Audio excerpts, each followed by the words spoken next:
The phone rang. It was sitting on the coffee table, vibrating against the wood. I saw the name on the screen. It was my best friend, Mark. I didn't pick it up. I didn't silence it either.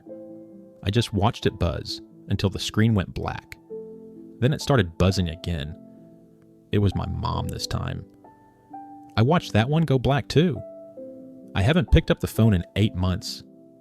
I didn't die. I didn't move to a cabin in the woods. I'm still here in the same city. I just decided to stop. If you met me 3 years ago, you would have liked me. Everyone liked me. That was my whole thing. I was the reliable guy. The guy who showed up. I had the life that makes sense on paper. I'm 34. I had a job as a project manager at a logistics firm. It wasn't exciting, but it paid for the lease on the Toyota and the mortgage on the 2-bedroom condo. I had a girlfriend, Sarah. We had been together for 4 years. We were talking about getting married. We spent weekends at IKEA, arguing softly over rug textures. We went to her parents' house for Sunday dinner. I laughed at her dad's jokes. I helped her mom with the dishes. I was the guy who organized the group gifts for birthdays. I was the one who stayed late at work to fix the spreadsheets because I didn't mind. I thought I was happy. I really did. I thought this was what winning looked like. You check the boxes. College? Check. Job. Relationship? Check. 401k? Check. I felt safe.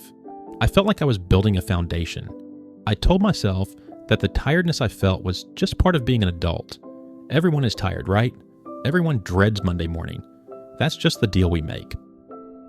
But slowly, the texture of my days began to change. It wasn't a sudden crash. It was like sand leaking out of a bag. I remember sitting in my car in the parking garage at work. I would turn the engine off, but I wouldn't open the door. I'd just sit there in the silence, gripping the steering wheel. 5 minutes. 10 minutes. Just staring at the concrete wall in front of me. I had to physically force my hand to unbuckle the seatbelt.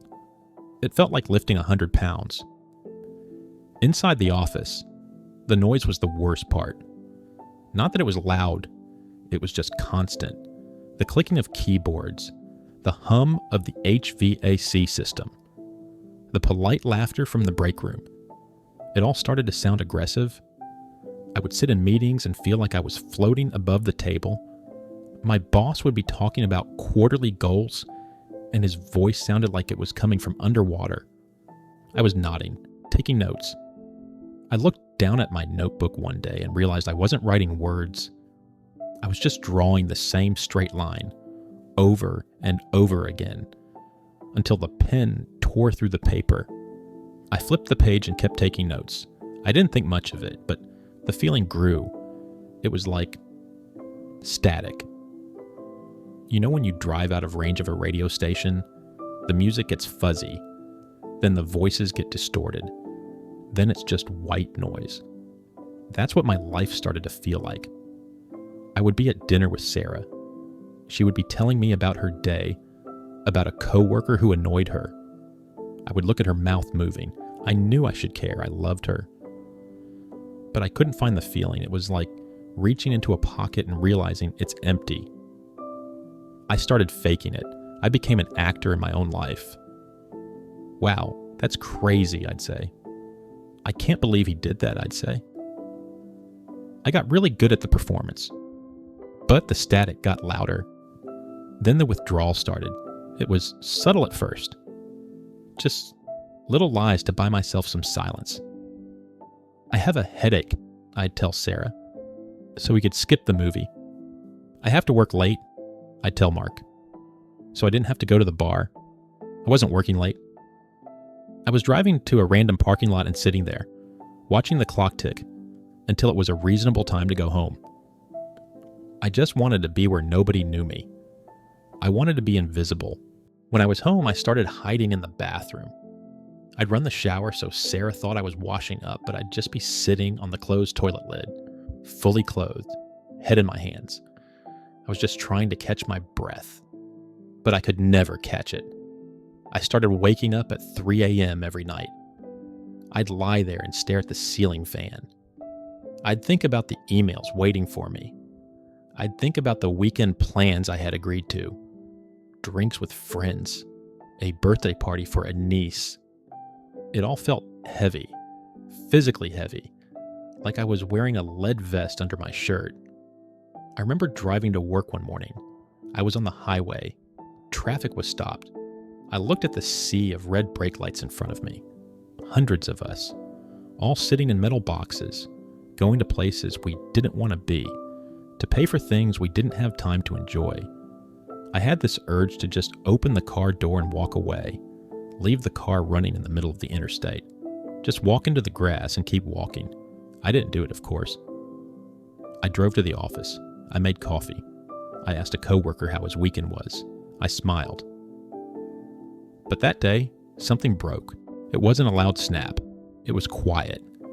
It was the sound of a battery finally running out of juice. It happened on a Thursday. I had a presentation due at noon. A big one. The kind that determines your bonus. Sarah was texting me about dinner plans. My mom had left a voicemail asking if I could come fix her printer on Saturday. I sat at my desk. The computer screen was glowing. The cursor was blinking. I stood up. I didn't save the file. I put on my coat.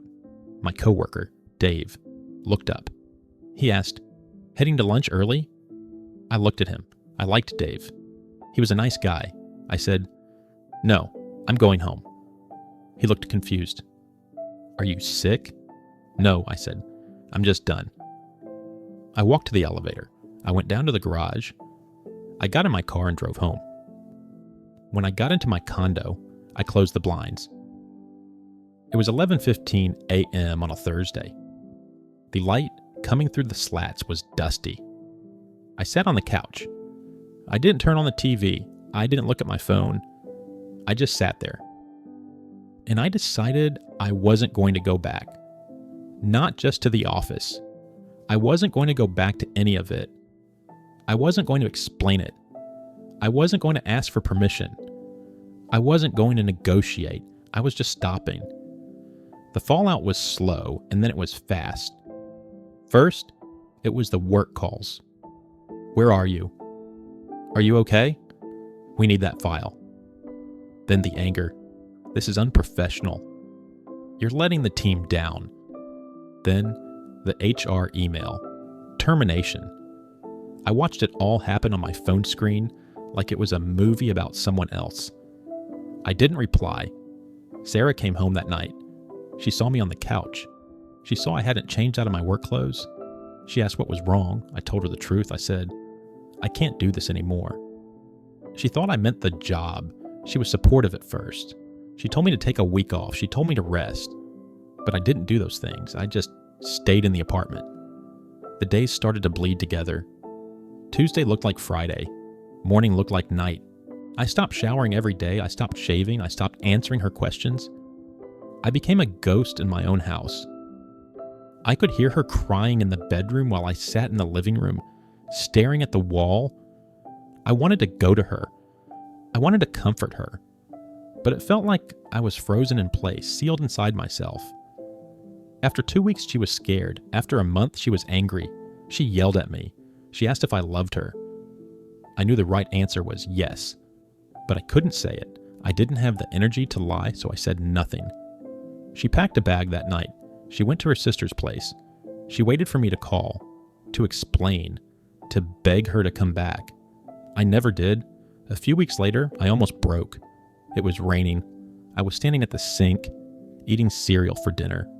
I noticed a photo on the fridge, us at the beach. We looked younger, lighter, like people who believed in the future. Something cracked in my chest.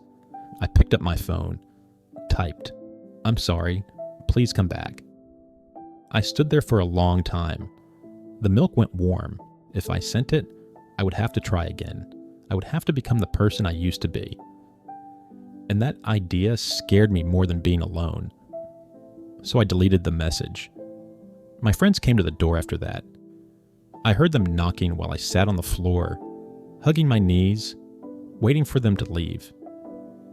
Eventually, they stopped coming. My mom called the police for a wellness check. That was humiliating. I told the officers I was fine. They looked around and left. I lost the condo. I sold the car. I moved into a small studio apartment that smells like cigarettes and damp walls. I work nights now, stocking shelves at a grocery store. I don't have to talk to anyone.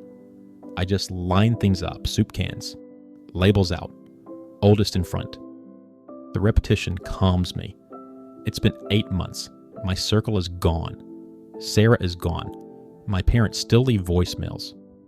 I listen sometimes, but I don't call back. The guilt is there, just distant. People talk about rock bottom like it's violent, like an explosion.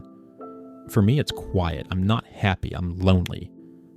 I miss being understood, but I'm not performing anymore. I'm just existing. And for now, that's all I can handle. The phone is ringing again. It's my mom. I watch it light up. I watch it go dark. Maybe tomorrow I'll answer. Probably not. I watch the screen light up. I watch it vibrate. I watch it go dark.